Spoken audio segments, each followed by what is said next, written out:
продължаваме.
Под покрива на Исус. Аз ще живея в този свят. Аз ще живея. Аз ще живея. Аз ще живея с вяра и любов в този свят. Кажи го, аз живея. Аз живея. Ако искате да живеем 50 деца, поклонете се. Разрешете на Светлия Дух. Още повече можем, докато отхвърлим света, светските речта от нас. Целенасочен в Божието Слово. За да може това помазание, като помазанието на Петър, сянката докосва болни и те се изцеляват. Нима това Слово не е в нас. Нима Божия Святи Дух не е в нас. Това е изцеление. Това е изцелението. Аз ще живея.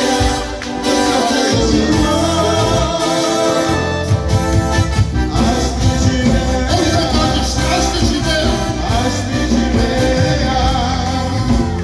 Аз ще живея. Дома Господен.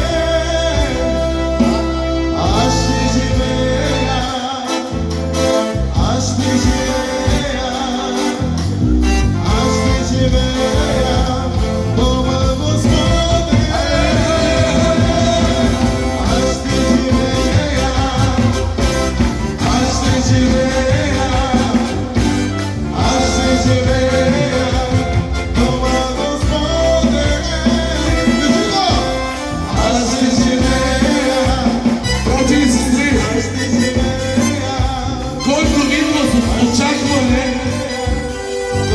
той получава. Който идва с очаквания, той взема нещо. Аз казвам, аз дойдох с очакване. Кой дойде с очакване?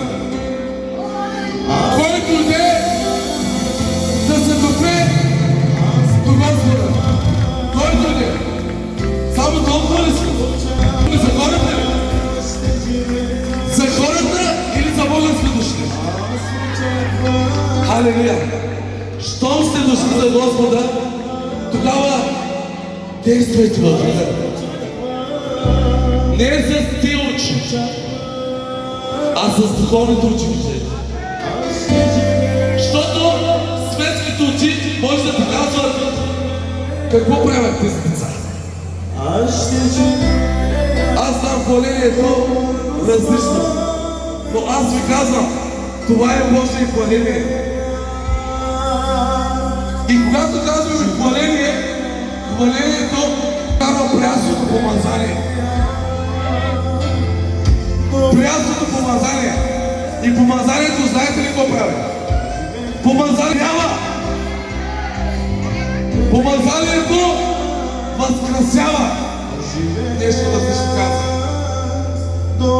Защото Божието Слово казва в Елиша, в Елисей, един човек умря, погребат го в неговия гроб, само докосна на костите и човека се възкраси.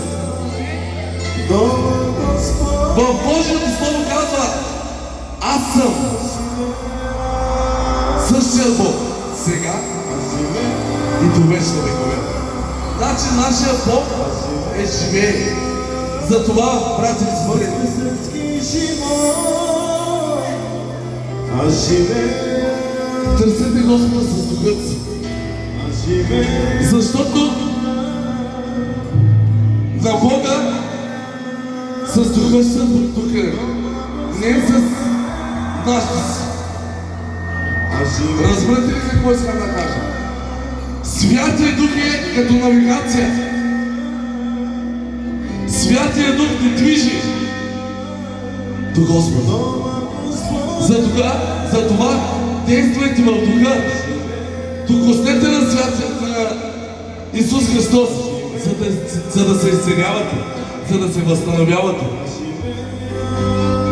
Свят си, Татко, свят си, свят си, свят си, свят си. Свят си.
Ако между нас има такъв, още който не е приел Исус, се е покаял, но в момента той разбира, че той е Исус, който е животът за него. Иска да предаде живота си на Господа. Сега да го направи. Нека да се изправи, нека да дойде тук. Ако има такъв между нас, арабаздойна бери се варса, и само е си куртар чонара кабулен мъкичи, шоан да помия пабиле, на калка биле, геле биле, ойдали, и само е си гичин олумичин, и не се винси, готен мелекне, олумал се винси. Варма да възда, варса, люквез, оттайма, заманан шити, беклеме, шити замана, сега ти е времето. Призовам ти да дойдеш, не се знае след това време какво ще се случи, братко или сестро. Изправи се една, ако има такива между нас, елате, приемете Исус, Той е пътят, Той е истина и Той е живота. Има ли пита? Ако има, нека да се издигне ръката.